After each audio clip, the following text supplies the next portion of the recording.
The story starts with Robert Bartini, an Italian aristocrat turned Soviet prisoner who was obsessed with the idea of a universal vehicle. Act 1 explores the desperate Soviet need to counter the new U.S. Polaris nuclear submarines. Bartini's solution was the VVA14, a beast that could take off like a helicopter, fly like a jet at high altitudes, and skim the ocean like a ground-effect vehicle. This act details the clandestine development at the Beriev Bureau, where engineers were building a machine that defied every known law of aviation. To keep the project illegal and hidden, they disguised the prototype as a harmless civilian transport, even while they were installing advanced magnetic anomaly detectors, MAD, meant for hunting U.S. nukes. Act 2 dives into the technical madness of the VVA14. It was designed to have 12 lift engines in the center and 2 cruise engines on the top. But there was a problem. The engines were never delivered.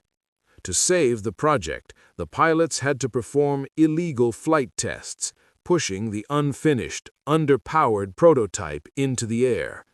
We explore the terrifying test flights in 1972, where the Dragon, as it was nicknamed, vibrated so violently that hydraulic lines burst mid-air. The act focuses on the plane's unique ekranoplan mode, flying just 8 meters above the Caspian Sea to avoid NATO radar. It was a ghost on the sensors, moving at 760 kilometers per hour over the water, a capability that didn't technically exist in any international military manual. The project reached a sudden freezing halt in 1974. The vertical lift engines, the very heart of the 14-engine design, were never delivered, leaving the Dragon essentially crippled.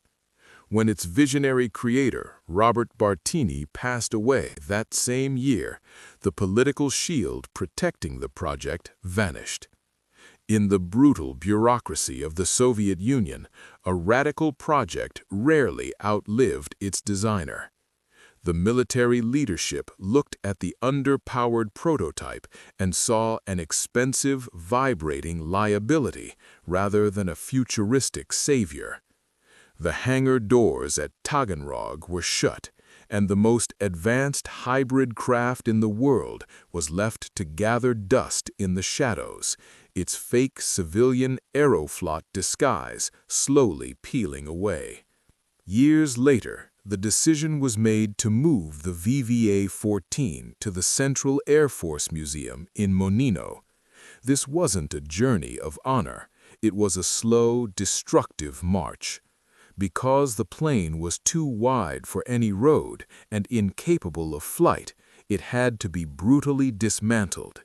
Its wings were hacked off with little regard for the structural integrity, and the engines were stripped. It was loaded onto a barge and floated down Russia's river systems, looking more like a carcass than a weapon. During this transit, the plane was reportedly looted by vandals who stripped it of its remaining copper and instrumentation.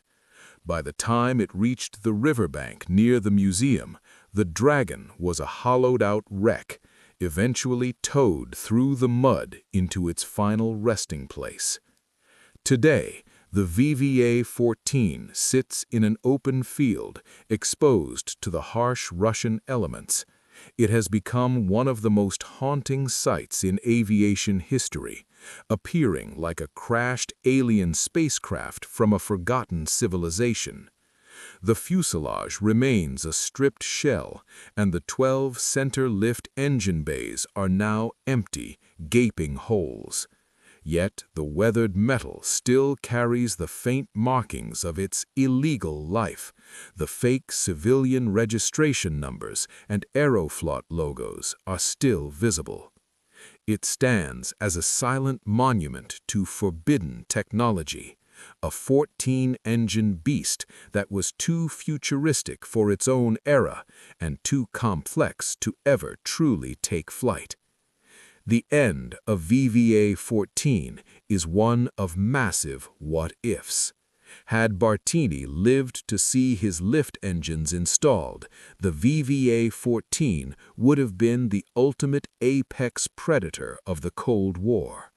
It would have existed in a blind spot of Western defense, invisible to sonar because it flew, and invisible to radar because it skimmed the waves.